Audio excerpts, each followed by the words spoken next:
D.B. Cooper, the only unsolved hijacking in American aviation history.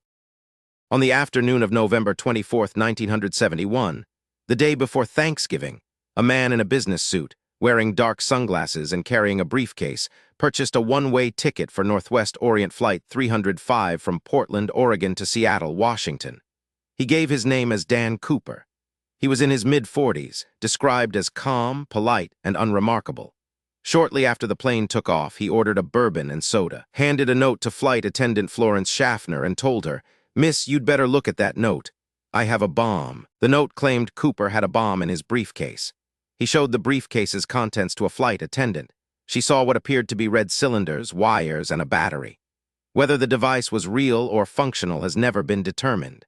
Cooper made his demands: $200,000 in negotiable $20 bills, 4 parachutes, 2 primary and 2 reserve, and fuel trucks ready at Seattle Airport.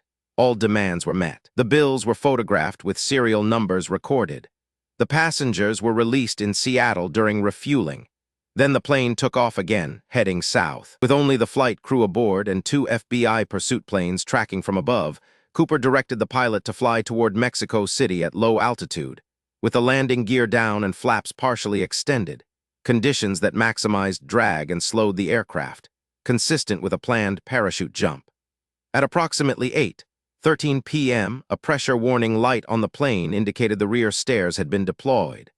The pilot felt a change in pressure and trim. When agents later searched the aircraft, Cooper was gone.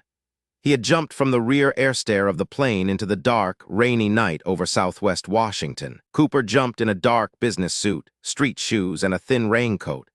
The temperature at jump altitude was -7°C. He had no survival equipment. The terrain below was dense, mountainous Pacific Northwest wilderness, the Cascade foothills, and the Washogal River watershed. He had either planned this meticulously enough to survive and disappear, or he had jumped into conditions that would have killed an unprepared man within hours. No body was ever found. No parachute was ever found. Almost none of the money was ever found. The one significant physical find came in February 1980, when an 8-year-old boy named Brian Ingram was digging at a picnic site along the Columbia River near Vancouver, Washington. He uncovered 3 deteriorated packets of $20 bills, 294 bills in total, totaling $5,800. The serial numbers confirmed they were from the ransom, but the bills were found on the surface of a sandbar in a position inconsistent with being buried intentionally. They appeared to have washed there from upstream. The Columbia River is far from Cooper's probable jump zone, adding to the confusion about where he landed. The FBI investigated the case for 45 years. More than 1,000 suspects were identified and eliminated. The sketch of Cooper was distributed internationally. None of the investigators' identified suspects could be definitively connected to the crime. The parachutes Cooper was given had specific characteristics. One was an old NB-6 military parachute that had been included by mistake, not suitable for steerable maneuvering. If Cooper had planned to steer to a specific landing zone, he may have been unable to do so and landed far from his intended target. In 2011, the FBI confirmed that DNA had been obtained from a sample connected to Cooper, from a clip-on tie left behind on the plane.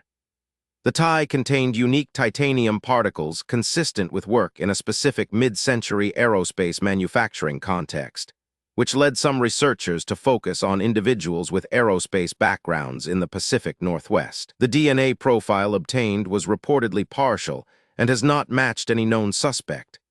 The tie and the DNA sit in an evidence file, waiting for a match that may never come. In 2016, the FBI announced it was suspending active investigation of the case to redirect resources. The case remains officially open.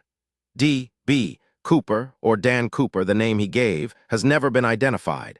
He may have survived and lived out his days under a different name. He may have died in the jump and lie somewhere in the Pacific Northwest wilderness, bones long scattered. He is the only person in American history to successfully hijack a commercial aircraft and escape, or at least to have escaped the finding. What he did not escape was history.